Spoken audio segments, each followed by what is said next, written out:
2월 12일 수요일 글로벌 비트로 이어가겠습니다. 뉴욕 증시 3대 지수 화요일장 보합권에서 혼조세로 거래를 마쳤습니다.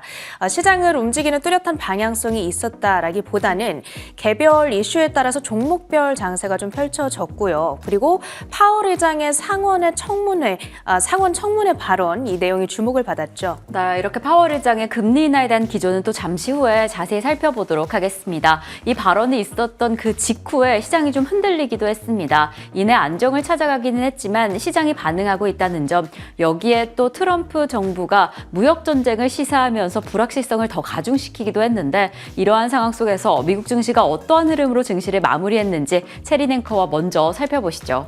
네, 3대 지수 종가 상황부터 바로 확인해 보겠습니다. 오늘 상원 청문회에 참석한 파월 의장은 통화정책 완화 서두르지 않겠다는 입장을 재확인했습니다. 우리의 정책 기조는 과거보다 훨씬 덜 제약적이고 경제는 강하다. 그렇기 때문에 정책 완화를 서두를 필요가 없다. 이전에 했던 스탠스를 그대로 취하는 모습이었고요. 그러면서 인플레이션이 완화되고 있기는 한데 여전히 목표치인 2%를 상회하고 있다는 점을 강조했습니다. 파월 의장의 다소 매파적인 발언이 전해지자 국채금리가 오름세를 나타냈는데요. 현재 구간에서도 4bp가량의 상승세, 4.533% 10년물 금리는 지나가고 있습니다. 이렇게 매크로적으로도 불리한 이야기가 나온 가운데 시장에서는 관세 전쟁에 대한 우려감도 한켠에 자리하고 있죠. 전일 트럼프 대통령이 미국으로 수입되는 모든 철강 과 알루미늄에 25%의 관세를 부과하는 행정명령에 서명을 했습니다. 그 이후에 유럽연합 역시도 미국이 관세를 부과하면 우리 역시도 그에 상응하는 조치를 취하겠다. 이런 보복하겠다라고 대응을 한 상황이죠. 경계감이 있고요. CFRA 리서치의 샘 스토발 전략가는 이 파월의 말에 귀를 기울이면서도 내일 발표되는 CPI에 대한 경계감까지 자리하고 있다고 평가하기도 했습니다. 선물 시장에서는 WTI 국제유가가 두 가지 벤치마크 모두 1%대의 오름세를 나타내고 있는데요. 러시아와 이란의 석유 공급 및 제재 위협에 대한 우려감 반영이 되고 있습니다. 히트맵을 열어서 전반적인 종목별 표정도 확인해 보시죠. M7은 혼조세입니다. 애플과 테슬라를 제외하고는 대부분 보합권에서 거래를 마치는데요. 애플은 개별 뉴스가 전해졌습니다. 2.3%의 강세권에서 거래를 마칩니다. 테슬라의 경우에는 장 막판까지 낙폭을 조금 더 키웠습니다. 7% 가까운 급락으로 거래를 마치면서 주가가 이제는 $330대 초반 수준까지 내려왔고요. 오늘로 닷새 연속의 하락, 이제 올 들어서 주가 낙폭은 17%에 달합니다. 메타의 경우에는 0.5% 상승했죠. 오늘로써 16거래일 연속 랠리를 달려가고 있습니다. 올해 들어서 S&P 500의 모든 종목을 통틀어 최장기간 주가 상승세를 달려가고 있습니다. 반도체 테마 내에서는 인텔의 주가가 6%대의 급등이었습니다. 하지만 여전히 지난 1년 동안의 낙폭은 50% 정도에 달하는 상황. 그렇다면 종목들이 이렇게 움직였던 재료들이 뭐였을까요? 한판의 내용을 정리해 봤습니다. 애플부터 보시죠. 이 IT 전문 매체인 디인포메이션의 보도가 전해졌습니다. 애플이 중국 내 아이폰에 AI 기능을 탑재하기 위해 알리바바와 협력한다라는 뉴스가 들려온 건데요. 양사는 공동으로 개발한 AI 기능에 대한 승인 신청을 완료한 상태라고 하고요. 최근에 중국 안에서 아이폰 판매가 부진했던 가장 핵심적인 이유가 AI 기능이 탑재되지 않았다라는 지적이 있었잖아요. 마침내 AI 기능이 탑재된다면 화웨이, 비보 등의 경쟁사들의 빼앗겼던 점유율을 조금 되찾아올 수 있지 않을까, 이런 기대감이 자리하고 있습니다. 다음으로는 테슬라입니다. 이 머스크 리스크가 주가 발목을 연일 잡고 있습니다. 정부 효율부 도치의 수장을 맡으면서 이미 바쁜 가운데 어제는 오픈 AI의 인수를 제안했다라는 뉴스까지 들려왔죠. 지금 이런 상황이 과거에 머스크가 트위터를 인수하던 상황을 떠올리게끔 하는데, 실제 트위터에 대한 인수가 성사됐을 때 테슬라의 주가가 33%나 하락했던 바가 있죠. 오펜하이머는 테슬라 하나만으로도 해결해야 될 과제들이 너무 많은데 머스크의 집중력이 분산되는 것에 대해 우려를 표하기도 했습니다. 그리고 두 번째 하락 재료가 또 있었는데요. 중국 비야디가 어제 딥시크 AI를 활용한 주행 보조 시스템을 공개했습니다. 테슬라는 아직까지 중국에서 감독형 자율주행 소프트웨어에 대한 승인을 받지 못하고 있고 승인을 받기 위해서 무지 애를 쓰고 있는 건데 비야디가 먼저 선수를 치게 된 겁니다. AI 기반 자율주행 시장에서 중국에서만큼은 이 주도권을 빼앗기게 될 수도 있지 않을까 이런 우려감까지 자리를 하고 있습니다. 마지막으로는 인텔인데요. 벤스 부통령의 파리 AI 서밋 기조연설 이후에 주가가 급등했습니다. 자세한 내용은 바로 뒤에 외신 헤드라인 내용 통해서 정리해 드립니다. 그 밖에 실적 발표 이후에 움직였던 특징주들도 정리해 보시죠. 먼저 코카콜라입니다. 4분기 실적 수치가 예상치를 웃돌았습니다. 최근에 수요 부진을 겪고 있는 펩시코, 이 다른 소비재 업체들과는 달리 전 세계적으로 음료 수요가 증가했다고 하고요. 특히 제로 슈가 부문의 매출이 13%나 뛰어오르면서 실적에 가장 크게 기여를 했습니다.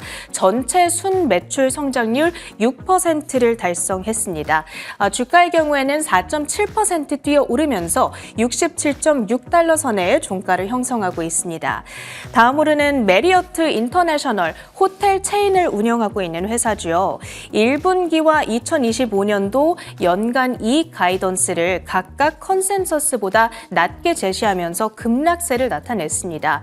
사실 매출액과 EPS는 더블 비트를 기록하면서 나쁘지 않은 분기 실적이었는데 보시면 1분기 EPS 가이던스가 2.2에서 2.26달러로 컨센서스 2.37달러 대비 미달이 나왔죠. 여기에 대한 실망감에 주가는 5.4% 급락하면서 288달러 선 가리키고 있고요. 다음으로는 대형 의료보험 회사죠. 휴메나도 확인해 보겠습니다. 4분기 실적은 양호했습니다. 그런데 연간 EPS 가이던스를 16.25달러로 이 기대치였던 16.71달러 대비 낮게 제시한 점이 문제였습니다. 이 부분이 주가의 발목을 잡으면서 오늘 3.4% 급락, S&P 500 지수 하락률 상위 종목에 이름을 올렸습니다. 그 밖에 실적을 발표했던 조금 더 작은 종목들도 있었는데요. 첫 번째로는 ESS 기업이죠. 생산 규모를 기준으로 봤을 때에는 글로벌 1위에 해당하는 플루언스 에너지입니다. 오늘 주가가 크게 내렸는데 1분기 손실폭이 예상보다 훨씬 컸습니다. 시장에서는 19센트 정도의 손실을 예상했는데 실제 발표된 수치는 이보다 훨씬 큰 32센트였고요. 왜 그런가 하고 봤더니 매출액 자체가 1억 8,700만 달러, 컨센서스 대비 거의 반토막 수준밖에 나오지 못했습니다. 그러다 보니까 주가도 반토막이 났죠. 46.6% 급락하면서 7달러 선마저 무너지는 모습. 마지막으로는 아스테라 랩스까지 확인해 보겠습니다. 이 반도체를 이용해 클라우드용 장비를 만들고 있습니다. 때문에 AI 관련주로 분류되는 기업인데요. 4분기 실적 좋았고 가이던스도 기대 이상이었습니다. 그럼에도 불구하고 주가가 10.9%나 급락했는데 이 단기 반등에 대한 부담감 때문으로 풀이를 하고 있습니다. 특징주들 모두 점검해 봤고요. 주요 외신 헤드라인들 살펴보시죠. 글로벌 헤드라인 소식입니다. 파월 의장이 연방상원 청문회에서 기존에 유지하고 있던 기준금리 인하를 서두를 필요가 없다라는 의견을 다시 한번 확인했습니다. 이 파월 의장의 주요 발언 영상을 통해서 먼저 확인해 보시죠. The economy is strong overall and has made significant progress toward our goals over the past 2 years. Labor market conditions have cooled from their formerly overheated state and remain solid. Inflation has moved much closer to our 2% longer-run goal, though it remains somewhat elevated. Our policy stance now significantly less restrictive than it had been, and the economy remaining strong, we do not need to be in a hurry to adjust our policy stance. 연준의 제롬 파월 의장은 미국 경제가 강한 성장세를 지속하고 인플레이션이 목표 수준을 웃도는 현 상황에서 기준금리 인하를 서두를 필요가 없다는 기존 입장을 재확인했습니다. 파월 의장은 연준의 현 통화정책 기조는 이전보다 덜 긴축적이고 경제는 강한 모습을 유지하고 있다고 말했습니다. 그리고 만약 긴축 정도를 너무 빠르게 많이 줄이면 인플레이션 진전을 막을 수 있다고도 덧붙였습니다. 영상에서도 확인해 봤다시피 파월 의장은 지금 미국 경제 탄탄하고 고용 시장도 아주 건강하다라고 하면서 자신감을 내비쳤습니다. 그러니까 이 기준금리를 인하할 필요 조금 더 천천히 이어가야 한다라는 입장을 다시 한번 확인한 거죠. 그리고 이 안에서 인플레이션이 지난 2년간 둔화하고는 있지만 12월 PC 2.6%로 2%에선 아직은 거리가 좀 있기 때문에 지금 만약에 너무 빠르게 그리고 과하게 정책 완화를 한다 라고 한다면 이 인플레이션 개선에도 걸림돌이 될 것이다 라고 덧붙이기도 했습니다. 그러니까 지금 이 시점에 아주 점진적이고 이 적절한 속도 조절이 중요하다라고 강조를 한 건데요. 이러한 기조를 공개한 직후에 이 뉴욕 증시는 조금 흔들리기는 했습니다. 하지만 이내 안정세를 찾아갔다는 점 체크해 보시면 좋을 것 같고요. 그리고 이번 발언을 통해서 트럼프 행정부의 관세 문제에 대해서는 어떤 언급도 하지 않았습니다. 자세한 내용은 추후에 추가되는 대로 체크해 보시면 좋을 것 같고, 그리고 최근에 금리 인하를 했음에도 불구하고 모기지 금리가 상당히 높은 수준에 유지가 되고 있죠. 그래서 이 부분에 대해서는 모기지 금리 하락 시점에 대해서는 예측하기 어렵기는 하지만 그래도 낮게 유지된다라고 한다면 모기지 금리가 하락할 가능성이 있다라고 덧붙이기도 했습니다. 하지만 금리 정책과 직접적인 연관이 있는 것이 아니다라고 일축을 한 만큼 우선 모기지 금리의 높은 수준은 좀 주의해서 살펴보시면 좋을 것 같습니다. 저희는 바로 이어서 두 번째 헤드라인으로 이어가 보겠습니다. 아무래도 간밤에 트럼프 행정부의 관세 무역이 긴장감을 가득 가져온 상황이었는데요.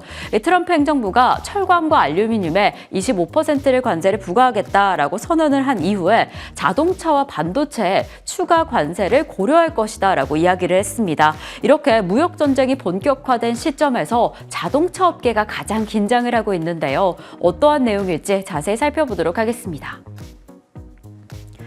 미국 자동차 업체 포드 짐팔리 최고 경영자는 트럼프 대통령의 관세 정책은 미국 자동차 업계에 많은 비용과 혼란을 가중시키고 있다고 전했습니다.